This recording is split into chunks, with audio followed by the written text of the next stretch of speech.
Hi everyone, welcome back to the shop.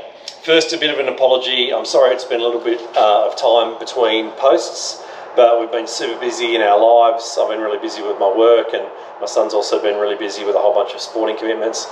But we're finally back here, and I just wanted to update you on something super exciting that's happened just in the last week.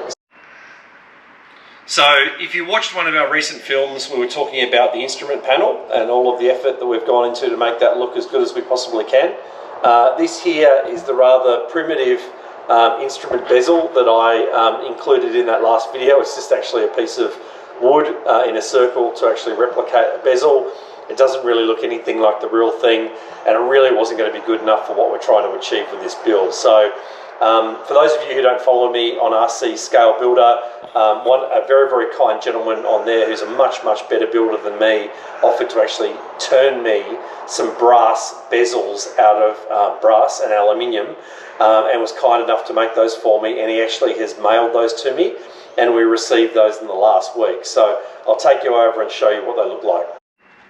Okay, here we are over at the bench. Again, there's my rather primitive instrument with the piece of wood as the bezel.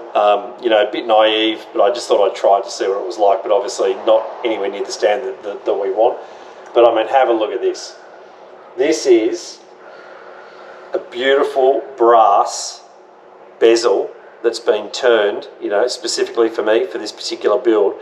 And boy, doesn't it make the instrument panel look so much better.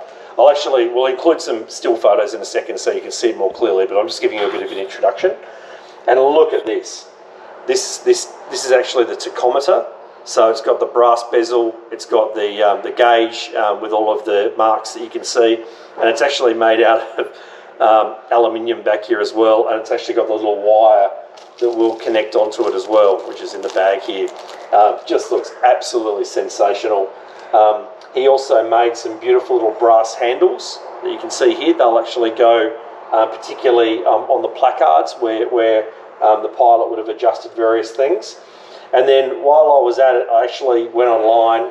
There's a fantastic store called iFlyTailies in America, and they actually had the beautiful little Bosch switch and the magneto setup, which I thought was absolutely fantastic. So, I mean, it's chalk and cheese now from what we showed you a few weeks ago, and I'm just so happy with it. So I'll probably cut there and we'll show you some still photos, but please stay tuned. We're getting back on the build now.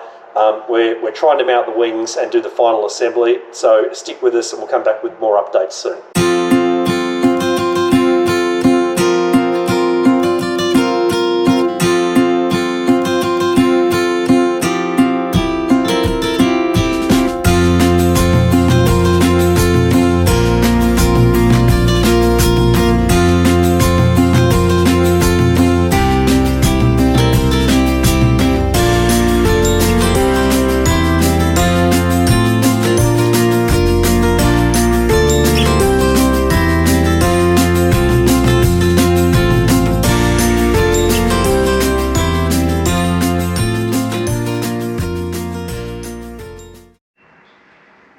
I just also wanted to say, you know, there's lots of different ways of achieving the outcome that you want in this hobby.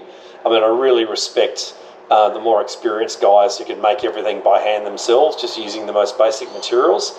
For many of us, it's about jumping online and buying scale parts from manufacturers that we admire.